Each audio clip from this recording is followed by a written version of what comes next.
Mari kita membaca Yohanes pasal 13, kita mulai dari ayat yang ke-21. Injil Yohanes pasal 13 ayat ke-21.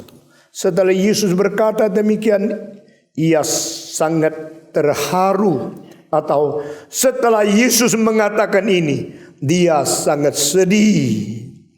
Lalu bersaksi, aku berkata kepadamu, sesungguhnya seorang di antara kamu akan menyerahkan aku. Murid-murid itu memandang seorang kepada yang lain. Mereka ragu-ragu siapa yang dimaksudkannya itu. Seorang di antara mereka, murid Yesus, yaitu murid yang dikasihinya, bersandar dekat kepadanya di sebelah kanannya. Kepada murid itu Simon Petrus memberikan isyarat dan berkata, tanyalah siapa yang dimaksudkannya itu. Murid yang duduk dekat Yesus itu berpaling dan berkata kepadanya, Tuhan, siapakah itu? Jawab Yesus, dialah itu yang kepadanya aku akan memberikan roti sesudah aku mencelupkannya.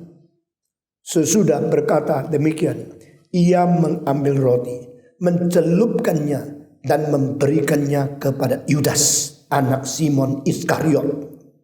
Dan sesudah Yudas menerima roti itu, semua membaca, ia kerasukan iblis. Maka Yesus berkata kepadanya, apa yang hendak kau perbuat, perbuatlah dengan segera.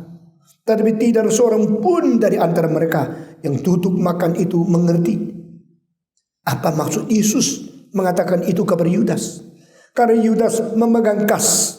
Ada yang menyangka bahwa Yesus menyuruh dia membeli apa-apa yang perlu untuk perayaan itu, yaitu perayaan hari Paskah, atau memberi apa-apa kepada orang miskin. Yudas menerima roti itu lalu segera pergi. Pada waktu itu hari sudah malam. Sampai di sini pembacaan kitab suci. Saudara masih ingat yang lalu kita telah merenungkan bahwa Yesus cuci kaki murid-muridnya. Dengan tangan yang menciptakan langit dan bumi, sekarang menjadi tangan yang menjadi seolah-olah seorang budak, seorang pelayan yang melayani atasannya. Seorang majikan keluarkan kaki, seorang budak mencuci kakinya. Tapi sekarang seorang Tuhan menjongkokkan diri mencuci kaki-kaki muridnya, termasuk yang akan mengkhianati dia. Saya tidak pernah mengerti kenapa ya. Kenapa hal menjadi begini. Saudara bisa membayangkan kalau seorang pendeta mencuci kaki daripada pembantu. Saudara bisa membayangkan orang yang kaya raya mau jongkok di bawah mencuci kaki musuhnya. What is that? Saya tidak ngerti. Tapi ini terjadi. Ini fakta. Itu sebab siapapun yang melayani Tuhan, kalau menjadi sombong, tidak layak mengikut Yesus Kristus. Tetapi Yesus Kristus duduk jongkok, mengikat pinggangnya, ambil ember air sendiri, datang mencuci kaki muridnya satu persatu. Ini membuktikan bahwa di dalam kerajaan Allah, bukan karena kedudukan engkau tinggi, bukan karena engkau guru, bukan karena engkau menjadi tuan, maka engkau boleh membanggakan diri. No one supposed to boast for himself. No one supposed to be arrogant. Kita tidak boleh arogan, kita tidak boleh sombong. Kita sama-sama menjadi pelayan. Saya melayani 25 tahun di saat di Malang. Semua orang tahu sikap saya kepada rektor dan sikap saya kepada tukang becak sama. Waktu di dalam sekolahan saya baik-baik kepada orang.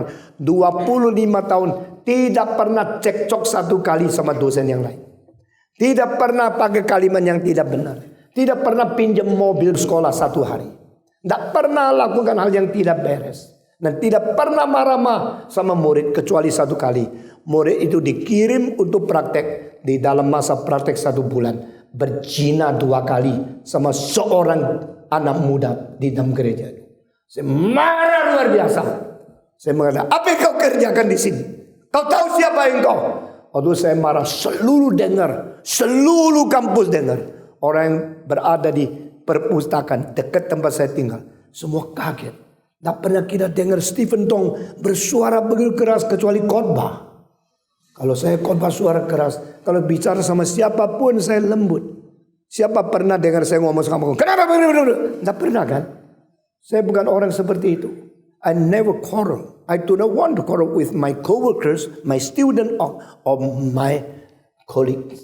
Saudara-saudara, setelah hari itu, orang itu malu sekali. Hari kedua dia tinggalkan gereja, tinggalkan sekolah. Tak pernah kembali lagi. Itu satu kalinya saya marah dengan suara yang keras. Semua orang tahu kalau saya di dalam baik-baik sama semua orang. Begitu keluar pintu daripada seminar itu, saya sama tukang becak sopannya luar biasa. Waktu saya meninggalkan saat setelah mengajar 25 tahun, yang paling kangen saya itu tukang becak yang selalu nongkrong di depan. Kalau saya kembali, semua turun dari tempat duduknya seperti menerima kawan yang akrab. Saudara-saudara, why? Because we are same human being. Our co-workers, our servants, they are all created of the image and the likeness of God. Mari kita belajar untuk mengasihi, menghormati orang yang statusnya rendah di masyarakat. Karena mereka mempunyai gengsi kehormatan sebagai manusia, tapi tidak mempunyai gengsi status ekonomi. Kalau itu dikoyak-koyak, dikupas dia punya muka, mereka akan menjadi seperti binatang, berani, jahat dan sebagainya. Tapi kalau mereka dihormati, engkau akan menerima senyuman yang lebih indah daripada senyuman raja. Engkau akan menerima sukacita seperti malaikat menghadapi kita. Itu EQ. Sebagai orang Kristen. Yesus Kristus di dunia tidak menegur, tidak marah-marah, dan dia paling banyak pernah mengatakan, setan nyala engkau daripadaku, karena engkau tidak mengetahui kehendak Bapakku. Kepada Petrus, saudara, dia satu kali bilang, beritahu kepada serigala itu, Herodes, karena dia adalah orang pura-pura. Tetapi Yesus Kristus begitu keras memarahi orang Farisi, orang ahli Taurat, munafik, pura-pura, cilakalah engkau, karena dia membela kebenaran. Waktu Yesus tunduk lalu mencuci kaki, saudara tahu tidak, kaki adalah tempat yang paling bau di dalam seluruh badan kita. Dan kita tidak rasa bau karena hidung sama kaki jaraknya sangat jauh. Saudara-saudara, Yesus sekarang duduk di depan mereka, hidungnya berada di tempat kakinya, langsung mencium bau kaki yang sangat-sangat bisa memuntahkan kita. Dan dia mencuci satu persatu. Sudah selesai, lalu dia duduk bersama. Dia mulai makan terakhir kali dengan murid-muridnya. Di tengah-tengah makan bersama, maka Yohanes yang paling dekat dengan Yesus duduk di sebelah kanan dan senderkan dia. Ini sedikit cengeng atau sedikit terlalu manja. Tetapi Yesus paling sayang anak ini. Ini anak muda disayangi oleh Yesus sampai waktu dipaku di atas kayu salib, serahkan mamanya sendiri kepada dia. Padahal mama Yesus masih ada anak lain loh. Selain Yesus masih ada Yudas, masih ada Simeon, masih ada siapa? Yakobus. Tetapi kenapa Yesus serahkan mamanya sendiri kepada murid ini? Karena dia terlalu sayang sama dia. Ada tugas berat untuk Yohanes yang tidak mungkin dipikul oleh murid siapapun. Ini satu-satunya yang ditaruh pengharapan. Dan ternyata di Patmos mengenai rahasia dunia bagaimana kiamat hanya diberitahu kepada satu anak ini, Yohanes, yang dicintai oleh Yesus. Dan Yohanes juga tahu sendiri, dia tidak anggap dia dimanja, lalu dia arogan. Dia begitu rendah hati. Dia setiap kali ikut Yesus dekat-dekat. Petrus ikut Yesus jauh-jauh. Yohanes mengikut Yesus dekat-dekat. Mari kita 1, 2, 3. Petrus mengikut Yesus dari jauh-jauh. Yohanes mengikut Yesus dari dekat-dekat. Mengapa? Karena dia sudah biasa. Dia begitu dekat dengan Yesus. Duduk juga di pinggir Yesus. Dan suka menaruh kepalanya di dalam pangkuan Yesus. Karena apa? Dia tidak mau satu kalimat dari mulut Yesus yang dia tidak terima. Dia tidak mau lolos satu kalimat. Itu sebab tidak heran. Demikian Allah mengasihi isi dunia, sehingga dikaruniakan anak yang tunggal itu, supaya barang siapa yang percaya kepada Dia jangan binasa, mereka beroleh hidup yang kekal. Dari tulisan siapa? Yohanes. Karena Dia mati bagi kita, maka kita tahu inilah kasih. Dari siapa? Dari Yohanes. Yesus berdoa kepada Bapa sepanjang pasal, ratusan kalimat yang tulis siapa? Yohanes. He never ignored, he never let one sentence go without entering his mind, his brain. Orang yang belajar tuntas seperti itu harus kita cari, kita temukan. Kita temukan anak muda yang begitu rindu, begitu setia, begitu teliti menerima semua pengajaran dari Yesus Kristus. Karena orang itu akan diberikan tugas yang berat oleh Tuhan. Dan kita tidak boleh hina. Kita tidak boleh mempersamakan semua pelajar dan yang lain-lain. Tuhan sedang menggarap orang-orang yang kalian tidak ada apa-apa menjadi ada apa-apa.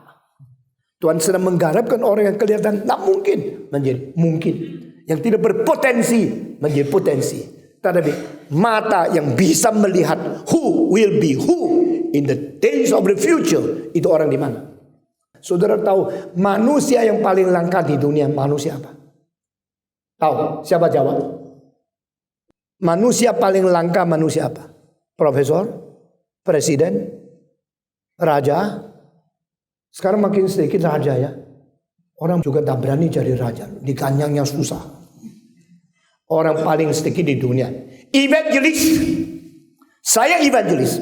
Yang disebut evangelis bukan yang bisa khotbah Yesus mati bagimu. Bukan itu.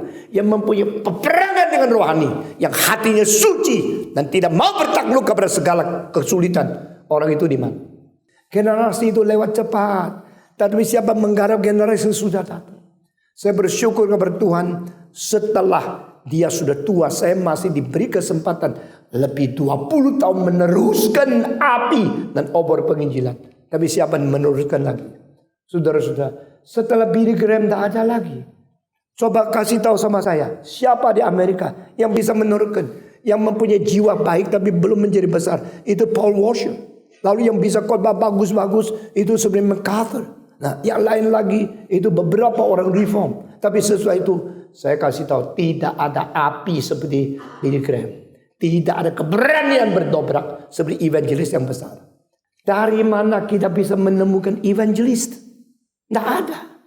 Sekolah teologi menghasilkan beratus-ratus, ribu-ribu yang dapat gelar tinggi. What for?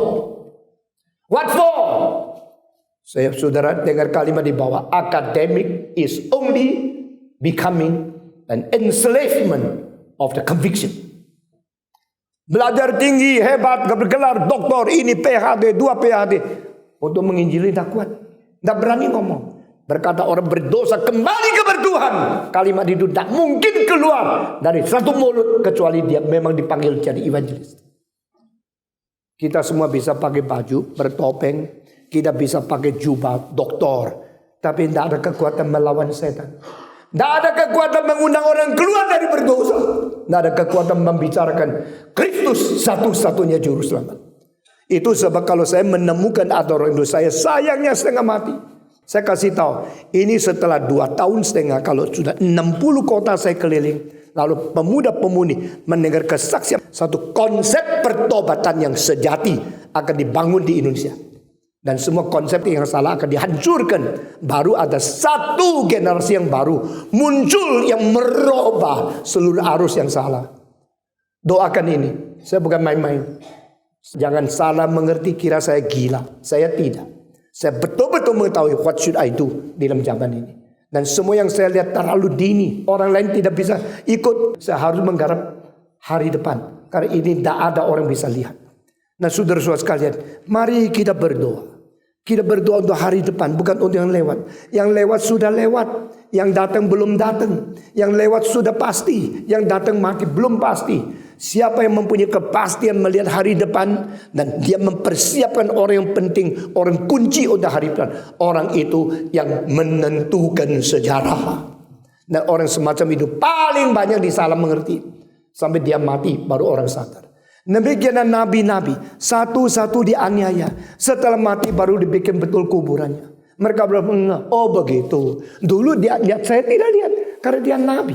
Nabi is the spokesman of God. He represent God. He sees something so advanced ahead of his time. And so many people cannot follow them.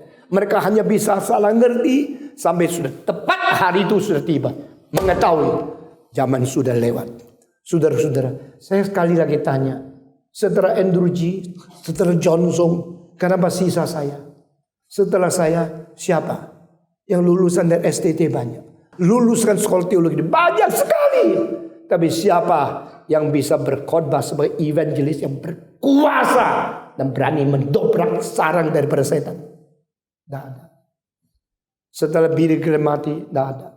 Orang yang berkhotbah pakai cara-cara variasi, cara-cara permainan supaya kumpulkan banyak orang. Suruh penyanyi daripada itu TV yang goyang-goyang supaya banyak pemuda mau datang. Baru khotbah. Itu bukan evangelis yang sejati. Evangelis yang sejati langsung berani menghantam dosa. Langsung suruh orang bertobat. Langsung minta manusia kembali kepada Tuhan. Orang-orang itu di mana? Kasih tahu saya. Di Indonesia siapa? Pendeta siapa yang mempunyai the great spirit and the dynamic force of the evangelist? Kasih tahu saya di mana? Sekolah teologi lagi kerja apa? Lagi cetak hamba Tuhan, cetak model yang pakai jas khotbah gini, yang homiletiknya bagus, tetapi kuasa menghancurkan setan, kuasa membawa manusia keluar daripada belenggu iblis. Dan kuasa untuk membuat orang bertobat di mana? Maka saya menulis satu makalah waktu itu dengan air mata. Who is the true evangelicals? Traditional, conventional, doctrinal, theological? No! An evangelist. Evangelical in action. Kalau engkau sudah menjadi teolog besar tapi tak pernah menginjili orang lain. Saya setuju Yesus mati. Saya evangelical. That's only your cognitive. Your understanding, your reasoning power, not your submission. Saya sampai hari ini kalau naik taksi mengabari Injil kepada yang setir taksi. Kalau saya pergi ke restoran, ada waktu saya ngomong 1-2 kalimat. Khususnya kalau saya sendiri pribadi, saya tidak boleh lupa mengabari Injil. Dan jiwa seperti itulah yang bikin engkau bisa menghadapi puluhan ribu orang tidak takut. Saudara-saudara sekalian, Tuhan Yesus berada di pinggir Yohanes dan ditilik khusus dilayani. Karena waktu Petrus segan, Petrus bilang, tanya siapa yang mau jual? Yesus dengan terharu mengatakan, malam ini ada satu orang di antara kamu yang akan menyerahkan saya. Petrus tidak mau tanya. John, ask him, who is that? Kenapa? Karena John lebih dekat dengan Yesus. Dan dia minta John menjadi pengantara.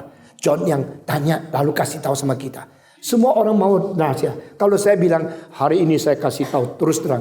Di antara Singapura ada satu orang mau jual Stephen Tong 300.000. Siapa sih, kurang ajar ya? Siapa? Semua ingin tahu kan? Maka Petrus berkata kepada Yohanes, coba tanya dia. Siapa orang itu? Yohanes disuruh Petrus. Yohanes tanya, Tuhan siapa ya yang akan jual itu? Yesus bilang, paling kecil tidak usah tahu. Nanti tahu sendiri. Yesus tidak begitu. Yesus bilang sama John, saya kasih tahu. Kalau saya kasih roti, lalu taruh di dalam piringnya siapa, itulah orang yang mau jual saya.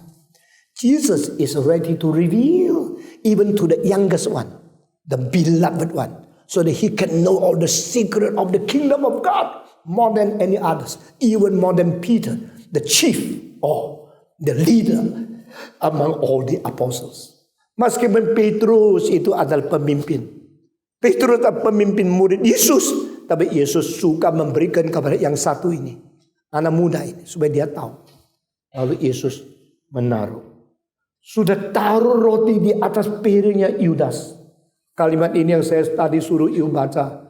Saat itu Yudas langsung kerasukan setan.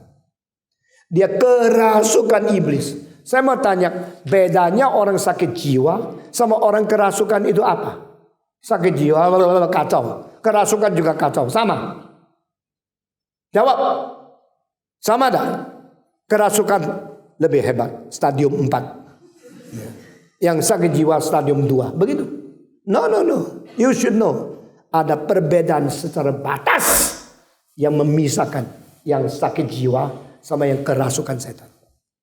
Orang sakit jiwa karena disorder of his life, his thinking, disharmonized in between his idea and his actual life. Itu bisa sakit jiwa. Tapi orang kerasukan setan itu ada batasnya. Batasnya itu 3 ciri khas. Kalau mau tulis. Pertama, the blur mind. Pikiran yang sudah menjadi kacau. Second, the boiling emotion. Emosi yang sudah meluap. Dan ketiga, the passive will. Kemauan yang sudah pasif.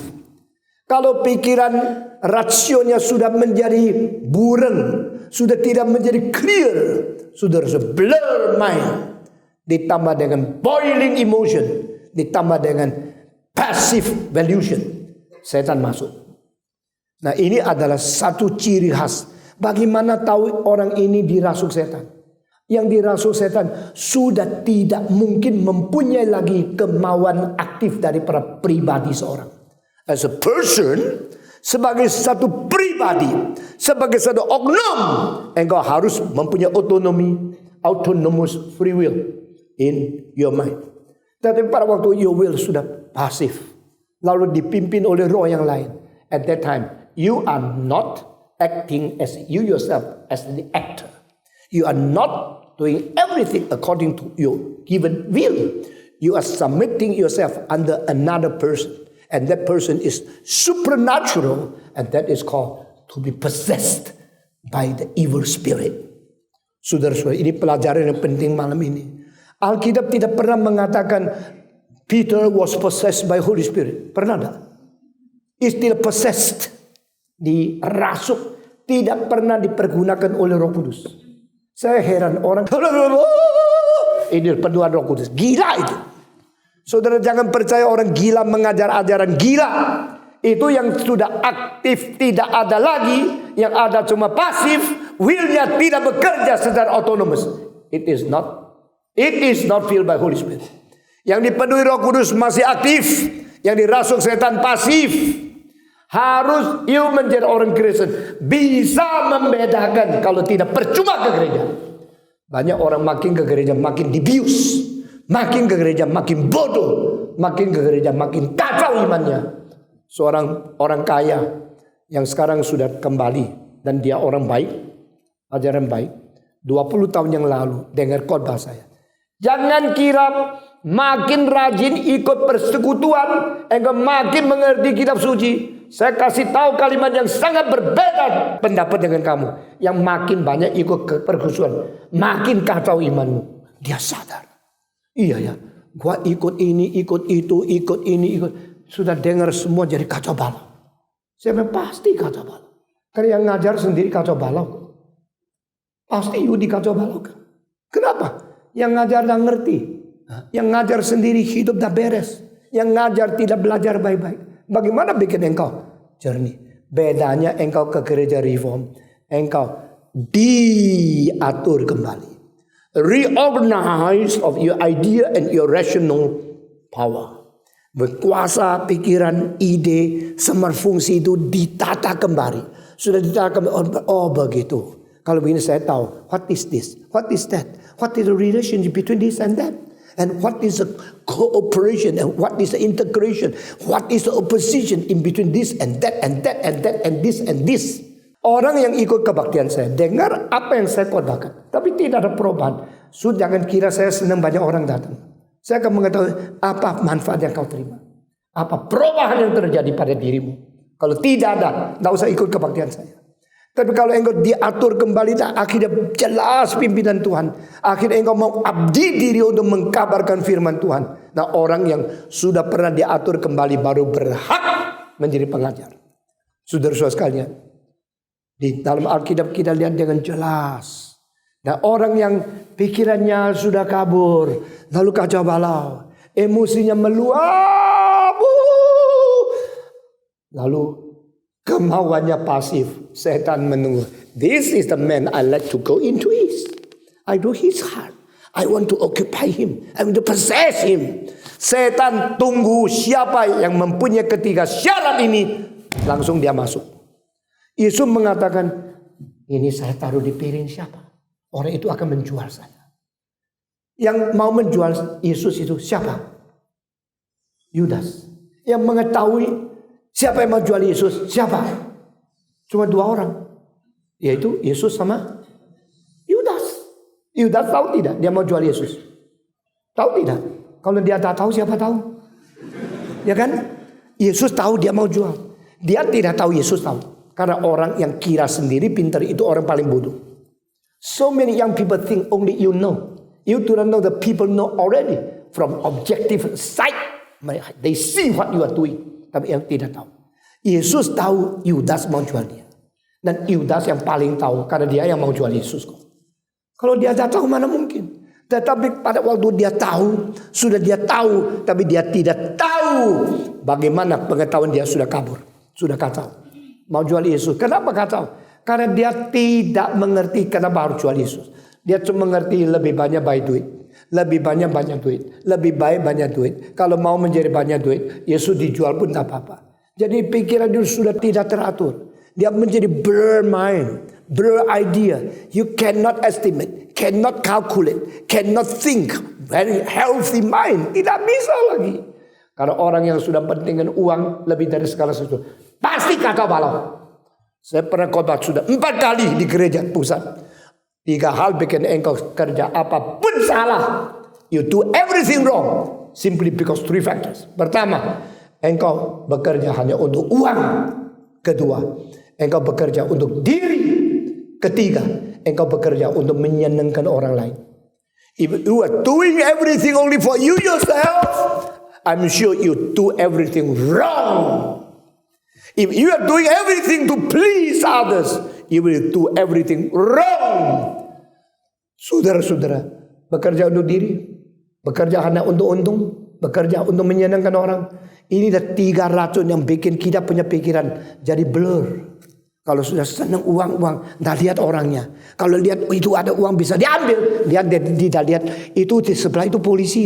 Dia tidak bisa lihat. Karena matanya cuma di dalam selective perception. Money, profit. Dan dia tidak lihat hukum di mana. Tidak lihat kewajiban di mana. Tidak lihat bahaya di sana.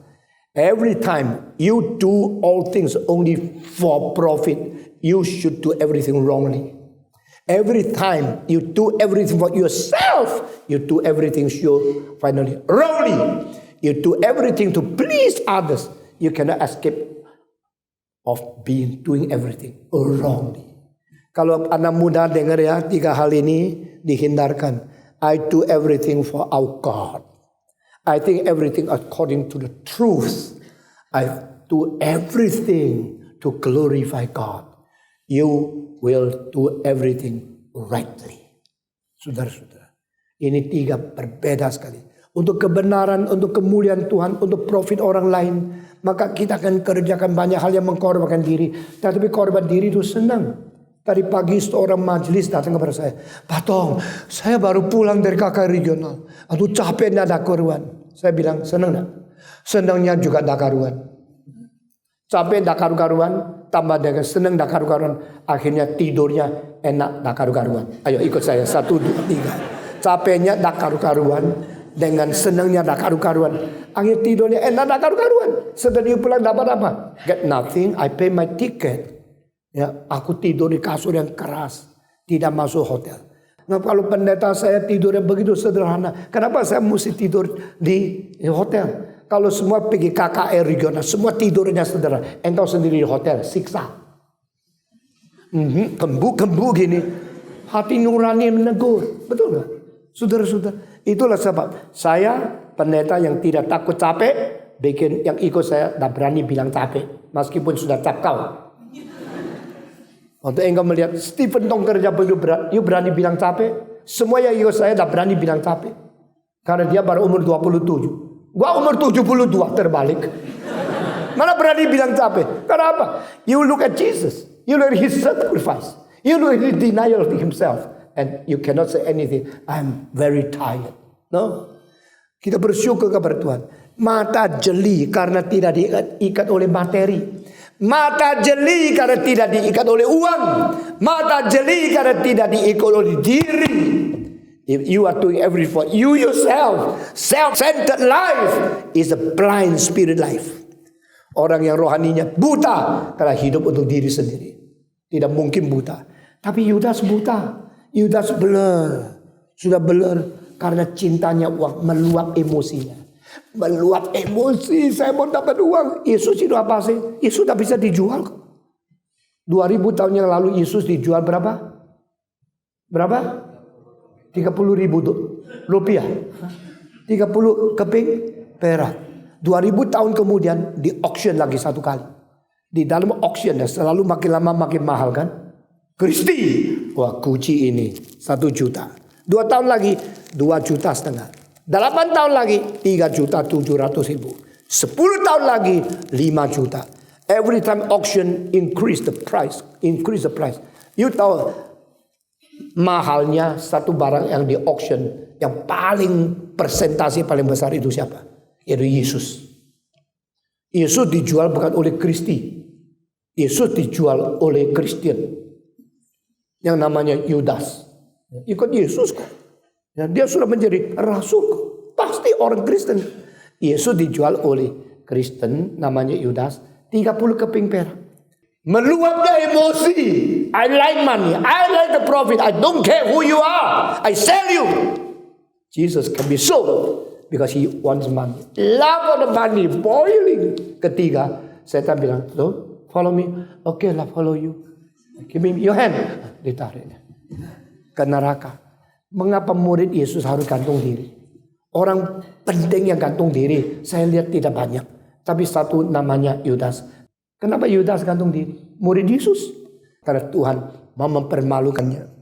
Jangan main-main. Siapa dirasuk setan? Ini. Yudas setelah menerima roti itu, dia dirasuk iblis. Kenapa? Kalau saya waktu menerima roti itu, ini tandanya saya menjual Yesus. Oh Tuhan, tolong. Saya minta ampun, sekarang saya sadar. Yesus sudah kasih tahu sama Yohanes, siapa menerima roti ini, dia yang akan menjual saya. Ternyata engkau reveal, ternyata engkau menyatakan kebenaran ini, expose saya begitu jahat. Dan setelah mendapat roti itu, dia tidak akan terima. Dia mengatakan, Tuhan, saya sekarang mengaku dosa. Dia terima roti itu sambil menerima tawaran setan. You want to sell Jesus? 30 piece of silver, I give it to you, and you give your life to me. Saudara masih ingat satu cerita mana namanya Dr. Faust? Pernah dengar enggak? Faust telah menjadi musik yang dilakukan oleh orang seperti Gounod, oleh itu Damnation of Faust dan Berlioz, dan 4 komponis memakai cerita itu bikin musik. You give me your soul, I give you wealth. Mau uang, saya kasih. Tetapi jiwamu milik saya. Yesus sekarang berkata, yang terima roti ini akan jual aku. Yudas terima. Begitu terima, langsung setan rasuk dia. Dan sesuai itu Yesus mengatakan setelah itu 2 kalimat terakhir dalam hidupnya. Kalimat pertama, now go to do the things you want to do. Pergi kerjakan apa yang kau mau kerjakan segera.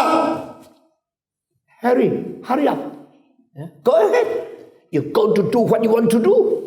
Kalimat ini mempunyai teologi yang penting sekali. Berarti Yudas menjual Yesus bukan rencana Allah. Banyak orang kira ini direncanakan Allah kan, supaya dia boleh jual Yesus. Kalau tidak ada Yudas jual Yesus, Yesus kan tidak laku. Kalau Yesus tidak laku, Injil kan tidak jadi. Kalau Injil tidak jadi, Tuhan tidak bisa menyelamatkan kita. Maka Tuhan pintar ya, panggil Yudas supaya diperalat menjual Yesus. Akhirnya Tuhan yang sukses, Yudas yang mati. Wrong. Ayat ini mempunyai arti teologi yang penting. Yesus berkata, pergilah, kerjakan yang kau ingin kerjakan, bukan yang direncanakan oleh Bapakku. Tidak.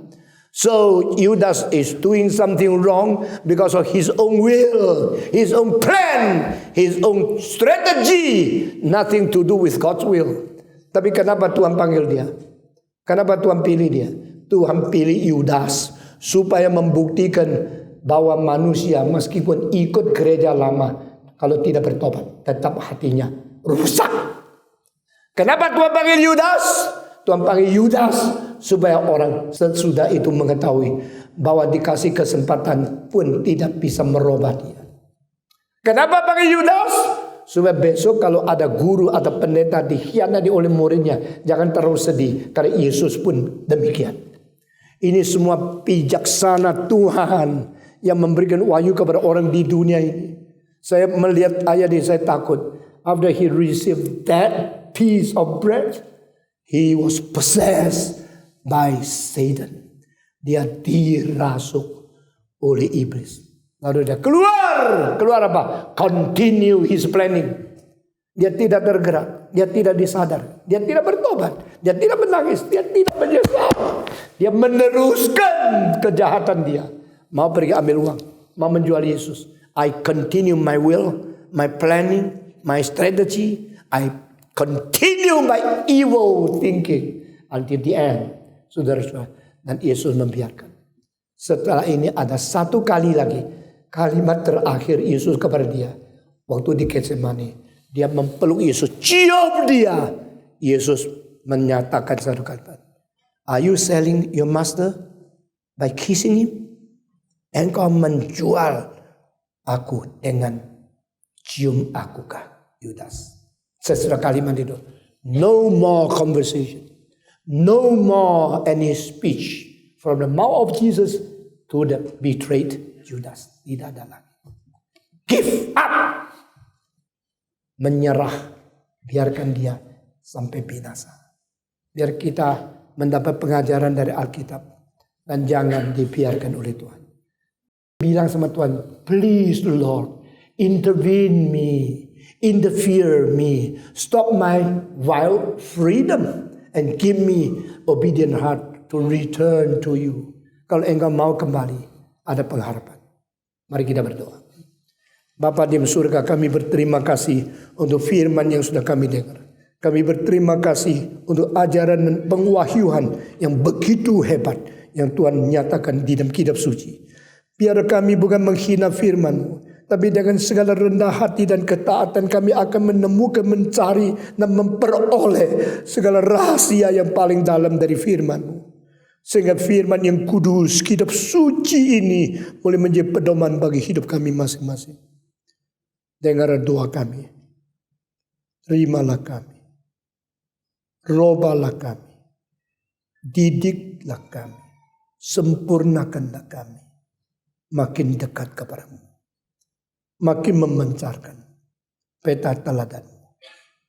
Untuk manusia kenal Engkau juru selamat dan Tuhan yang sejati.